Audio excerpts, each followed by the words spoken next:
Outstanding. Craig, great job, man. Let's take some questions from the audience.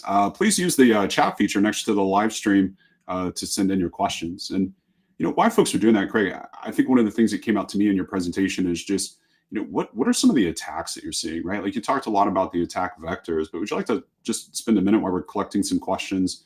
Yeah, that's great. One I think which we see, which is particularly concerning, actually, is we spend a lot of time convincing our users, you must use multi-factor authentication, use single sign-on. It's critical. It's good security practice. But what we don't do is spend a lot of time helping consumers and helping our own employees with being able to identify what is the legitimate single sign-on portal. So we had an example. It affected Coinbase. It also affected the French government.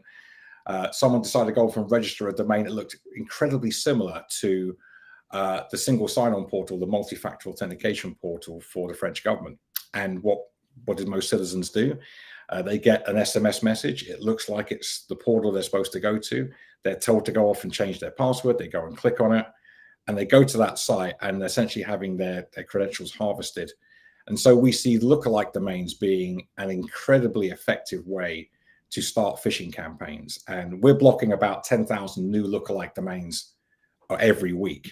And the level of success, and of course, for these guys on the malware side, they don't have to be successful every time. A small percentage of victims results in a huge amount of money for them. So lookalike domains, link shortening services, again, as I said, pretty much the adversaries have found great ways and innovative ways to launch attacks by harvesting the capabilities, both in terms of scale, but also obfuscating the domains in the DNS system.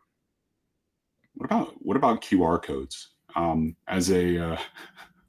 As a former FBI agent, every time I see a QR code, and then when COVID came about, it didn't seem like you could go anywhere without having to scan a QR code. How do things like QR codes play into this? I mean, that's the perfect example when going back to Coinbase. I mean, when they had that advert for the Super Bowl, when everyone started to go use a QR code, obviously what's going to happen is that essentially that has to resolve to a domain of some sort. So if you are that, you can't expect the users to figure out what's going on if they're looking at a QR code.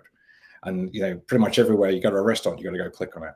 So having the ability that when it does, you go on a QR code, you then try and go to that site. When it makes that DNS resolution, we can check that resolution and go, oh, that's not a place you really want to be going. And so we can then proactively block it. So again, I think asking users to be able to protect themselves, given the complexity and the sophistication of the attacks, is just not really viable anymore. So you have to rely on the infrastructure that is essentially enabling these attacks.